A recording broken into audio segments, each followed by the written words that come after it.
Hello, this is Chris Coffey, Instructional Technology Coach for Bamberg School District 1. In this video, I'm going to be showing you how to insert a table into Google Docs and then how to manipulate it. So let's go ahead and get started. I like to open up my docs in drive.google.com. As you can see, I'm already in the folder that I want to save the file as. So I'm going to go New. I'm going to click Google Docs. By default, if I just click Google Docs, it's going to be a blank, and that's what I want. So I've got a blank document now, and first thing I want to do is change the page setup. I've got a video on this. You may want to check it out. I'm going to click on File. I'm going to go down to Page Setup, and I'm going to change this one to Landscape, and I'm going to make it narrow margins so that I have a little bit more room, and I'm going to click OK. So, a lot of reasons you may want to use tables. There are basic tables and there are more advanced tables, but ultimately it's just a grid of boxes.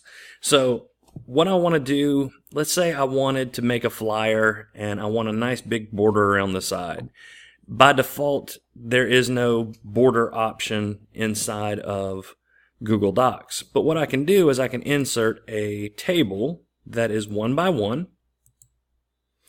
And now I've got a little border where you're like, that's not big enough. So let's manipulate it. If I move my mouse over the edge, over the border, notice the mouse changes from regular cursor to little double lines with arrows. And I'm just going to click and drag towards the bottom. If you go too far, I'll show you what happens. It looks like it vanished. It did not vanish. It went to the next page. So I'm going to hit Control-Z for undo, or you can hit the back arrow. And I'm going to just try again.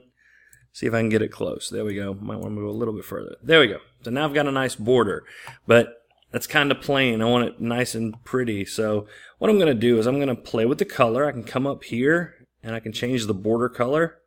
Let's say I want it nice blue. Let's say dark red. There we go. Something different.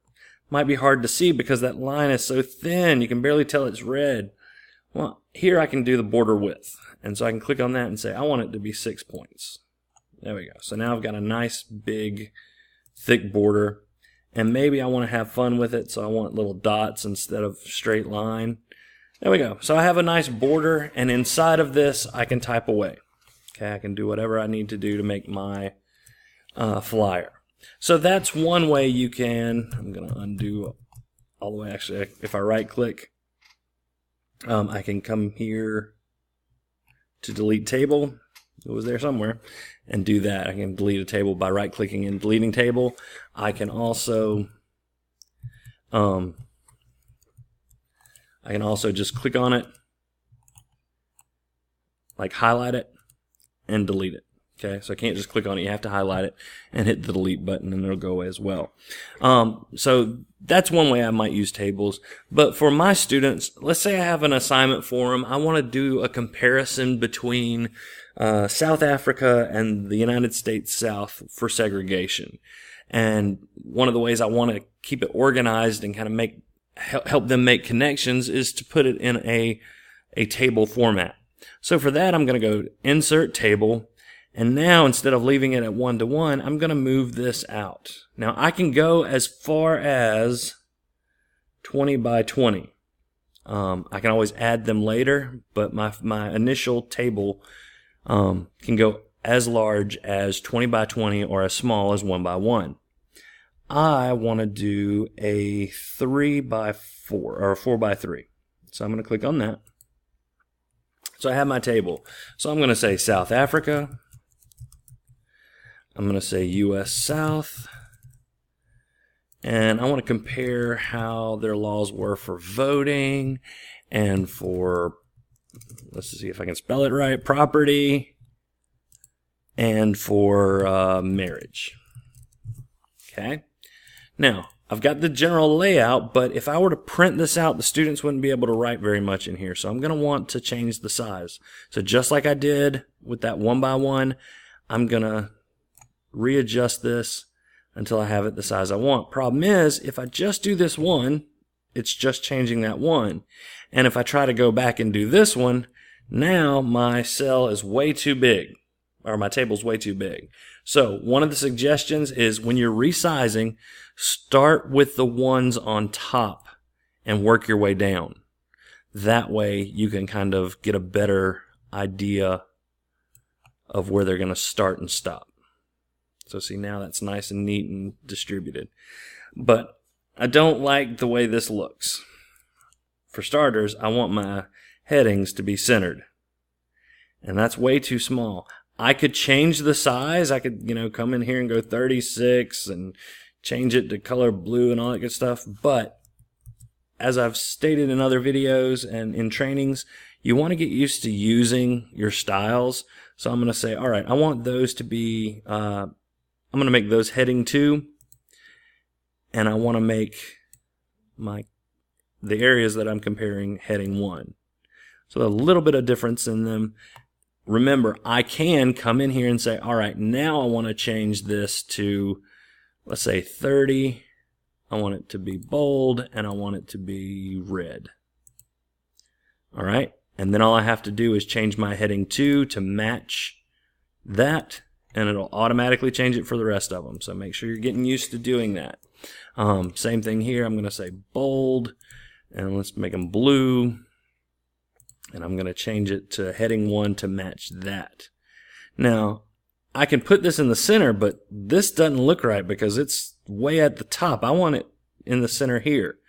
The way you do that is you highlight the cells that you want to have the text in the center, and then you right-click, and you're going to go down to Table Properties.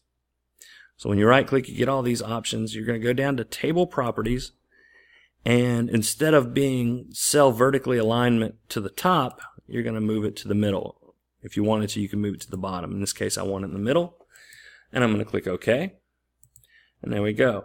Now, if my table is small, I can right-click and go Table Properties. And the table itself, I can align center, right, or left.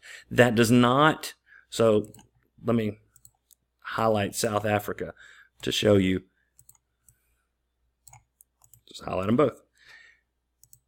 If I change the table alignment to center, or let me change it to right, it doesn't change the text. What it's actually changing is where the table is. So if this table were much smaller,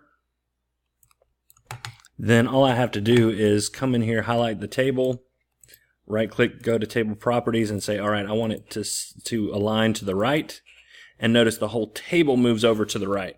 Now I'm going to undo that, and I'm going to make this larger again so it's closer to what I want my students to see. So that's the difference between cell alignment and table alignment. If I want to change the alignment of the text, I still need to do it up here. So I go right alignment, left alignment, just like you would in a regular document without a table.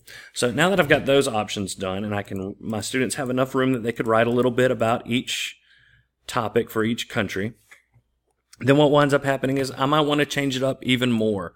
So if I highlight these cells, I might say, all right, I want to go back to Table Properties, and I want to change the color.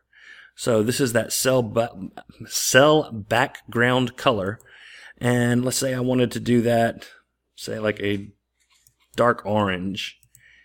And then I wanted to do this in a light orange. I'd right click those cells, Table Properties, and I'd change that to a light orange. So now I've got that. That red no longer looks good, so I could change it and say, hang on, I'm just going to change the one to show you how styles work again. So I'm going to change it to, let me just go black and say, all right, match the heading to that, and it'll change the rest of them. So I can change this how I need to, when I need to. I can print this off, the students can write on it, or they can access it from the Google Classroom once I post it there. A couple other options. Let's say I decided, you know what, they really need to have a fourth comparison.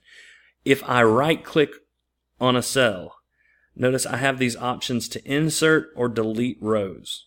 Okay? So if I wanted to insert a column to the right, all I have to do is insert column to right, and now I could add another one, wealth. What's the wealth difference? Okay, whatever. I could do this, or maybe I say, you know what? I like those, but I don't like this one, so I'm going to delete that column. because wealth and property might be considered the same thing to students. So I'm going to play with it, and notice, just like I start from top to bottom to adjust the width or the height, I start left to right, so I can kind of see where my table's going to end.